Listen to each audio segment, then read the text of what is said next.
pengusaha Indonesia banyak dosanya. Betul? Lu nggak bisa bohong sama gue udah ngerti lu. Teruntuk para pengusaha Indonesia, bertobatlah. Kalian banyak dosa-dosanya. Istighfar setiap hari. Astagfirullahaladzim, astagfirullahaladzim, astagfirullahaladzim. Kalian yang merasa menjadi pengusaha Indonesia, bertobatlah. Bersujudlah kepada Allah. Bagi kalian yang muslim, bagi kalian yang non muslim, minta ampun kepada Tuhan kalian, karena kalian banyak dosa, penuh dosa. Dosa-dosa yang telah terbuat. Bertobatlah, bertobat ya. Bertobat kawan. Kalau pengusaha Indonesia banyak dosa, Pak, gimana para pejabatnya ya, Pak? Makin menumpuk dosa-dosanya ya.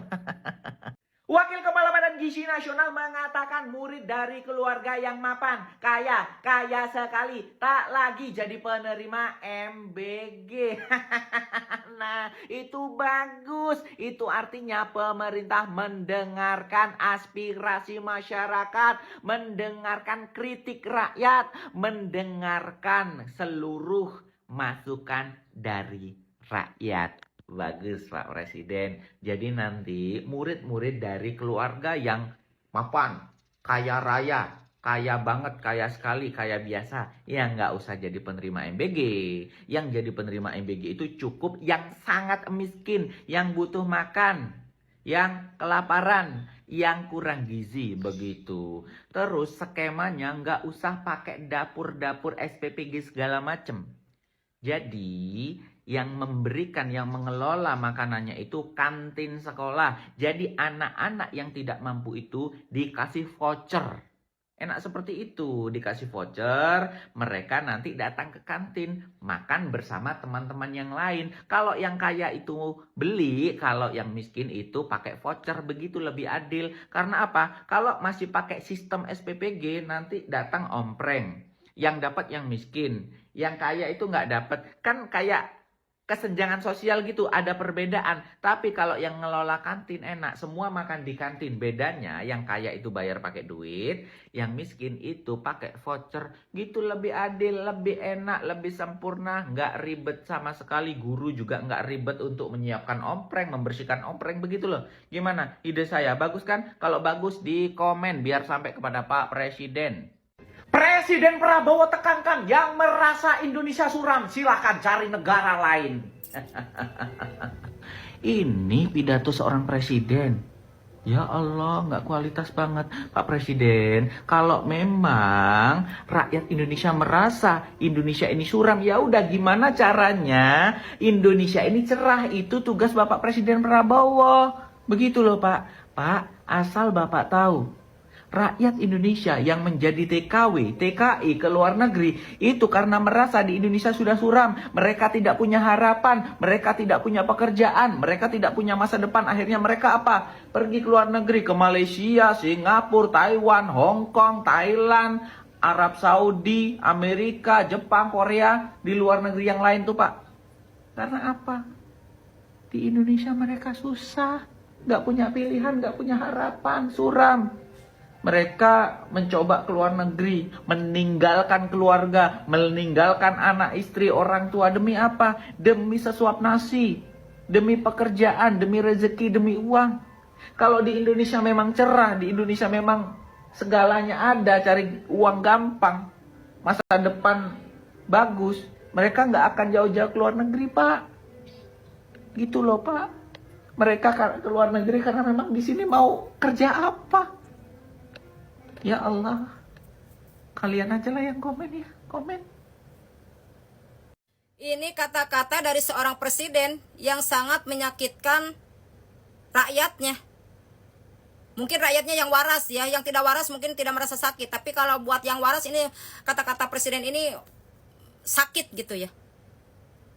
Katanya kalau Indonesia suram ya, silahkan pergi. Jadi seorang presiden mengusir rakyatnya untuk pergi ke negara lain. Baru pertama kali gue dengar ada presiden seperti ini. Bukannya Indonesia suram diperbaiki, biar gimana caranya jadi cerah ya. Ini malah mengusir rakyatnya. Yang sudah memilihnya, yang sudah menggajinya. La haula wala quwata illa billah. Bapak dengerin, tidak diusir sama Bapak juga, udah banyak yang ke luar negeri. Berjuta-juta rakyat Indonesia udah pergi ke luar negeri ya. Saking susahnya cari kerjaan di Indonesia. Sekarang banyak banget ya. Entah itu aku lagi live, entah itu di komen, entah itu di DM, pada minta pekerjaan. Karena katanya di Indonesia itu benar-benar sangat susah. Apapun sekarang mahal. Apapun segala dipajak. Masa seorang presiden ngusir rakyatnya sendiri yang udah mematuhi, misalnya disuruh pajak, bayar pajak, sudah memilih dia sampai jadi presiden. Kan itu pekerjaan presiden, memakmurkan negara itu. Sekarang katanya kalau yang merasa di Indonesia suram, malah diusir. La ilaha illallah, Allahu akbar. Iki kepala cabang biyen iki mbayancuk tenan raya giatel ya, utekmu mbok dele silit aku takok rumangsa kowe kowe iki gawe apa jenenge nasabah kredit fiktif ngasih 900 wong petani iki utekmu mbok dele ngendi aku takok raimu piye to aku takok rumangsa kowe iki tuwek ya to kudune memperbaiki akhlak malah tekone kok kirik aku takok raimu urung tau ditungkak cocotmu to rumangsaku gatel kowe mbayancuk rumangsaku wis sabar ya gatel ngono rumangsaku aku takok raimu omahmu ngendi wae ya diparani ditungkak cengelmu opo piye diancuk tenan raimu ya asu. Apa kakean menteri, jadi morat-marit, nggak kompak, pusing ini kalau lihat begini ini ya. Jadi Koperasi Desa Merah Putih itu adalah infrastrukturnya pemerintah. Satu, apa itu? Infrastruktur apa? Untuk menyampaikan barang-barang yang bantu sosial, kemudian barang-barang subsidi, semua nanti melalui Koperasi Desa Merah Putih. Tadi diputuskan sudah. Kedua, Kopdas itu nanti dia akan menjadi optaker. Rakyat yang nonton ini bingung. Ini Menteri A bilang B, Menteri B bilang C, Menteri C bilang Z. Sebenarnya ini mau buat apa sih? Kok gak kompak gitu loh Pak? Ayolah Pak, ini kan uangnya itu besar. Dana ini kan diambil dari dana negara. Mau nggak mau rakyat ini kan terlibat. Kalau disuguhi dengan hal-hal yang begini, rakyat itu menjadi ragu. Yang satu mau buat retail, yang satu mau buat A, ada Menteri Pangan, Menteri Desa, Menteri Koperasi, semuanya berstatement dan gak kompak. Misalnya setiap kementerian ini kok justru bertabrakan. Ini kalau di level pelaksana, bingung nih.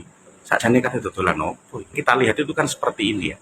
Yang dijual itu kan ya mirip minimarket hari ini. Nah ini apakah kebijakan ini akan berubah? Ini semua akan diganti jadi jual gabah, jual minyak, atau sebagai gudang tempatnya barangnya yang akan diberikan ke masyarakat atau bagaimana? Bolehkah seorang presiden bilang bajingan dalam pidatonya di hadapan publik? Boleh, kalau dia bukan presiden. Jadi gini Pak. Presiden boleh ngomong bajingan, boleh nggak? Secara sosiolinguistik, apa yang disampaikan oleh Presiden Prabowo Subianto itu akan boleh aja kalau misalkan kita tarik ke dalam ruang lingkup sebagai individu dan ruang lingkup lokal tertentu. Misalkan ketika dia ngomong kayak gini. Ini kan tidak termasuk kasar kan? Bajingan ya bajingan gitu. Bajingan. Mungkin ya dalam bahasa Betawi kata-kata like bajingan, brengsek, bilang kamu Anda itu dengan kata-kata lu itu mengalami yang dinamakan dengan semantic bleaching. Setelah gue bertanya ke beberapa teman-teman gue, which is mereka adalah orang Betawi, banyak dari mereka tuh mengiyakan kata-kata demikian tuh bisa bergeser dari yang maknanya mungkin kasar menjadi sebuah penanda akrab sesama kawan. Tapi sebenarnya sama aja, kayak misalkan di tongkrongan lu sama lo ada beberapa kata kasar yang lo anggap normal atau lo maklumin, tapi kan cuma sama tongkrongan lo, bukan ketika kemudian lo sebagai presiden ngomong di hadapan publik, di hadapan rakyat. Terus dalam bahasa Indonesia kayak gimana sih? Kalau misalkan kita buka di KBBI, bajingan secara denotatif itu berarti penjahat, pencopet, kurang ajar yang kemudian diidentikan sebagai sebuah kata kasar, kata makian, atau umpatan kasar secara nasional. Dan presiden itu nggak boleh ngomong bajingan. Karena sosok presiden, kepala negara dan kepala pemerintahan itu terikat pada etika komunikasi publik yang sangat-sangat ketat. Biar gue jelasin, ada 3 alasan kenapa presiden itu nggak boleh ngomong bajingan.